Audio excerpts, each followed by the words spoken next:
तो स्टूडेंट्स हमने last video में अपना रेजिस्टिविटी के बारे में पढ़ा था, जहाँ पे मैंने आपको बताया था कि रेजिस्टिविटी जो है रेजिस्टेंस के ही बराबर है if length of the conductor is 1 metre and area of cross section is 1 metre square.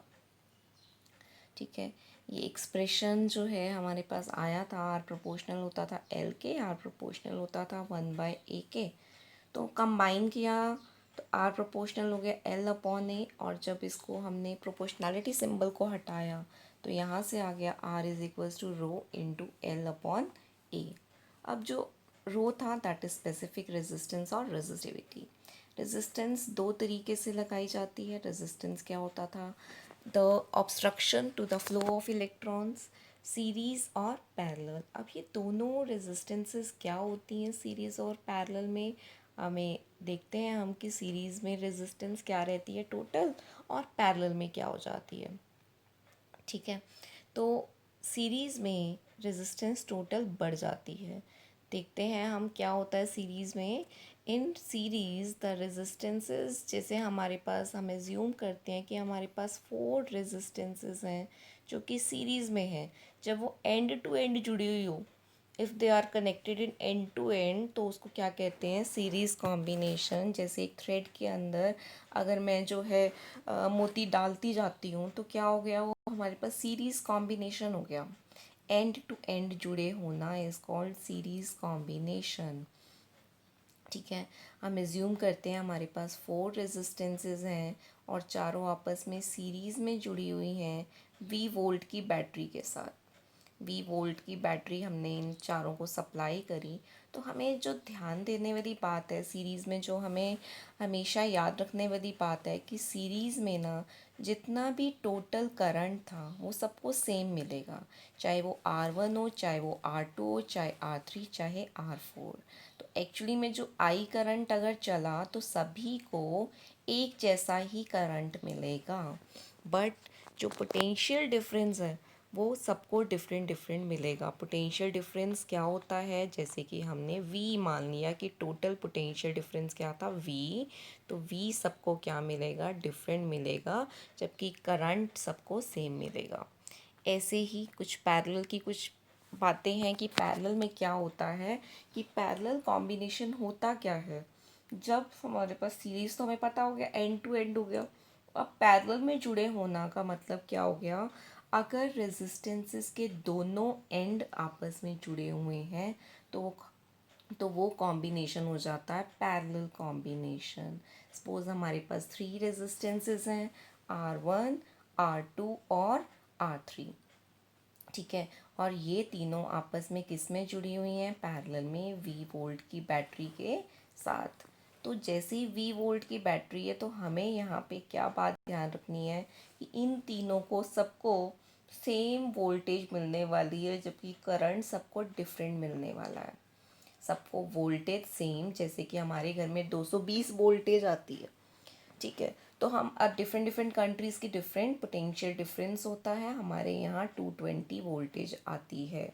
अब हमारे पास क्वेश्चन आता है कि हमें एक एक्सप्रेशन डिराइव करना है इक्विवेलेंट रेजिस्टेंस का, जब डिफरेंट रेजिस्टेंसेस आपस में सीरीज़ में जुड़ी हुई हैं। They all are connected in series. Suppose हमारे पास 3 रेजिस्टेंसेस हैं, they are connected in series. Series पे तीनों जुड़ी हुई हैं। ठीक है, और R1 मान लिया, एक को R2 मान लिया और एक को क्या मान लिया? R3। They all are connected in series and we have to find total equivalent resistance. तो हमें क्या बात बताई थी मैंने अभी? सीरीज़ में करंट सेम रहता है, जबकि पोटेंशियल डिफरेंस जो होता है वो डिफरेंट होता है। यानी R1 को कुछ और मिलेगा, R2 को कुछ और, जबकि करंट सबको ही एज्यूम कर लेते हैं कि आई करंट अगर टोटल है तो आई करंट ही मिला। पोटेंशियल डिफरेंस हर किसी को डिफरेंट मान लिया, ये V1, V2 और V3 था। पर ये बात है, पर ये जो इन सब का सम करेंगे अगर हम, सपोज करते हैं हम इसको V वोल्ट की बैटरी थी हमारे पास। अब V के कितने पार्ट्स हो गए? 3, और टोटल रेजिस्टेंस थी R। सो हम क्या राइट करेंगे कि V जो है उसके कितने पार्ट्स हो गए हैं? 3। That is V1 plus V2 plus V3। ठीक है, अब V की बजाय क्या लिखेंगे हम? ओम्स लॉ से हमने रिलेशन पढ़ा था, V is equals to I into R। ठीक है, V1 is equals to I into R1 plus V2 की जगह I into R2 plus I into R3। Then क्या करेंगे हम? I ले लेंगे कॉमन, I कॉमन लिया तो ये रह गया एक्सप्रेशन, I से I will be cut, so R is equals to R1 plus R2 plus R3। ये एक्सप्रेशन हो गया इक्विवेलेंट रेजिस्टेंस का, जब तीनों आपस में कैसे जुड़ी हुई थी? सीरीज में। So whatever the number of resistances are connected in series, total resistance कैसे निकाली जा सकती है? सबको जस्ट हमें एडअप करके 2 ओम, 4 ओम एंड 5 ओम है, सबको ऐड करेंगे, टोटल रेजिस्टेंस आ जाएगी।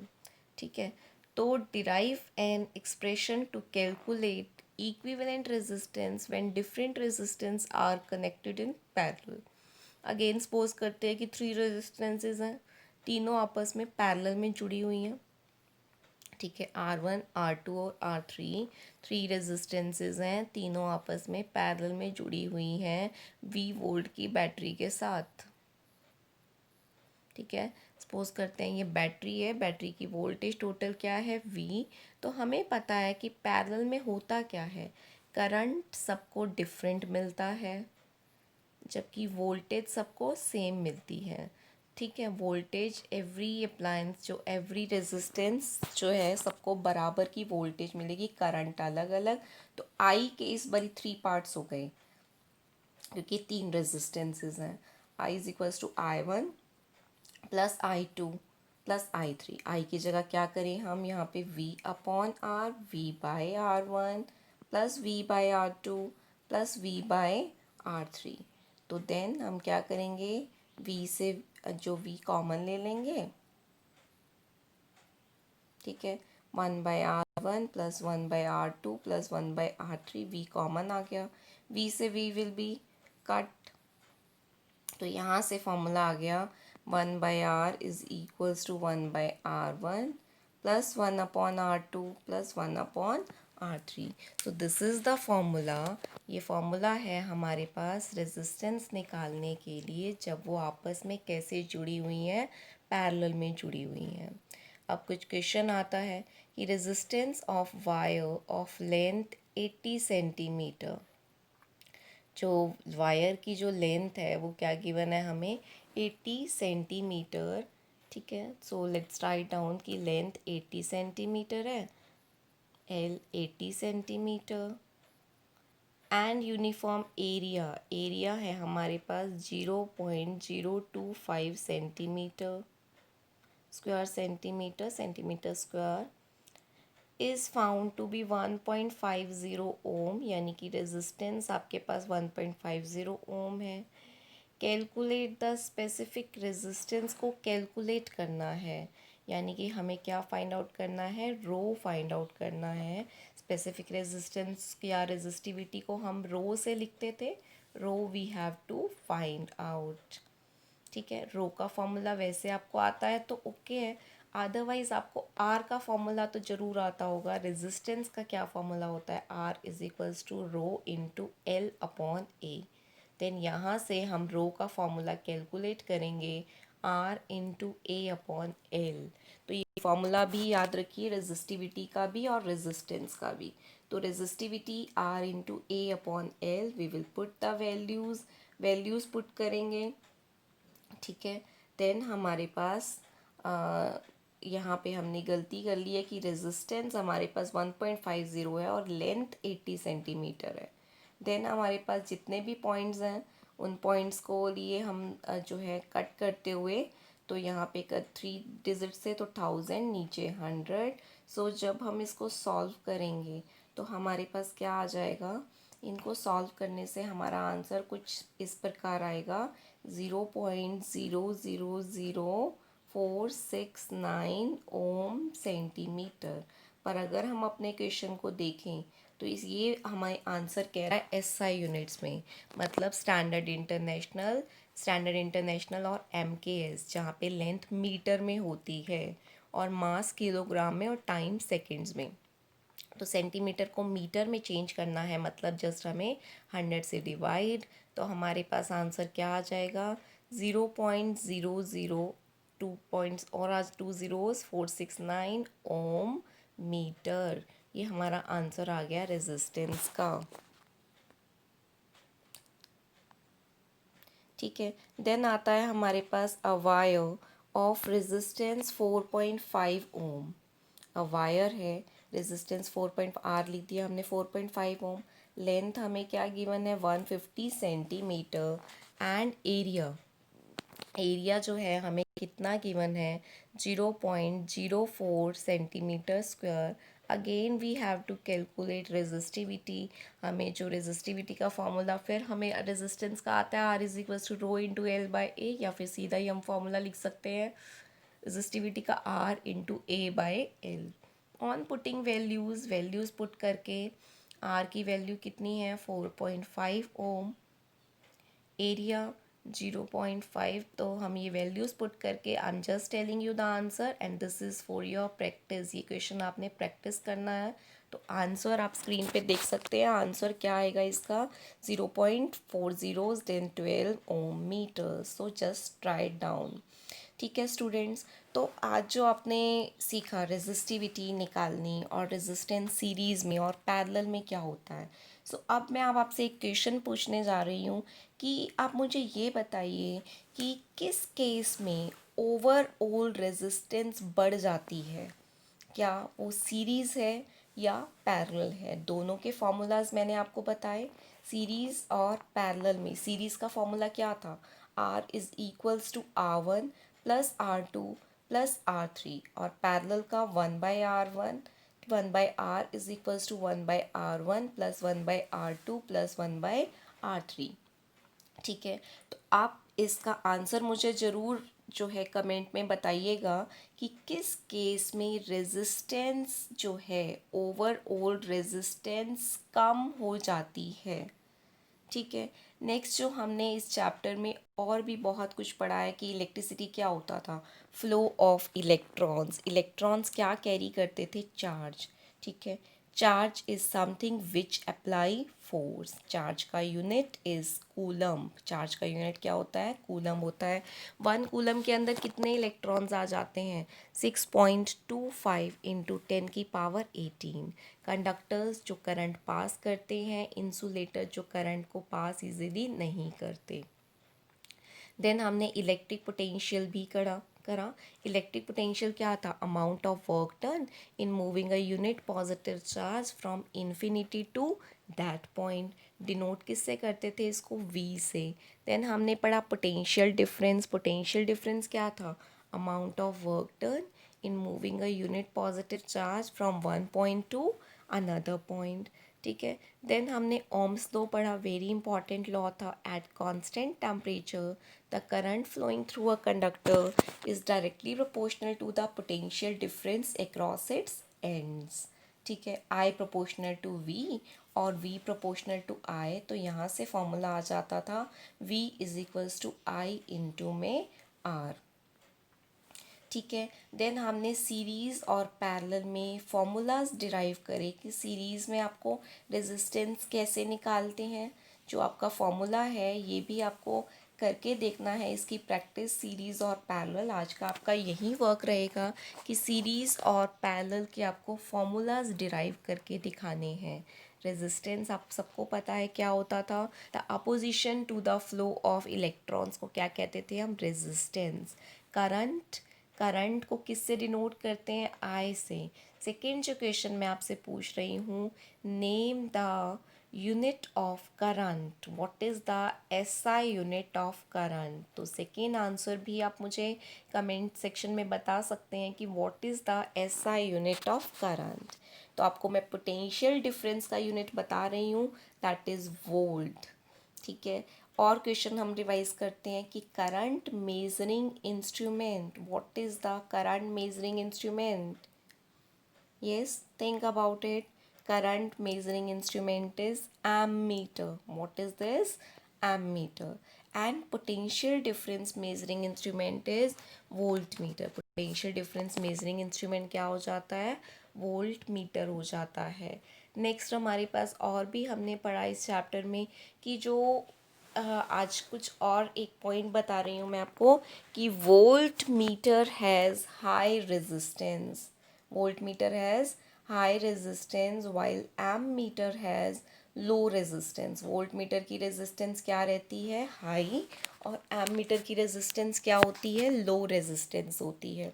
तो इसके साथ ही हमने इलेक्ट्रिसिटी चैप्टर जो है हमारे पास, अब हमारे 2-3 टॉपिक्स और रह जाएंगे। इसी के जो रेजिस्टेंस और सीरीज़ और पैरेलल के बेटा बहुत सारे नमेरिकल्स आएंगे जो मेनली इस कंसेप्ट पे बेस है कि सीरीज़ में करंट सेम रहता है।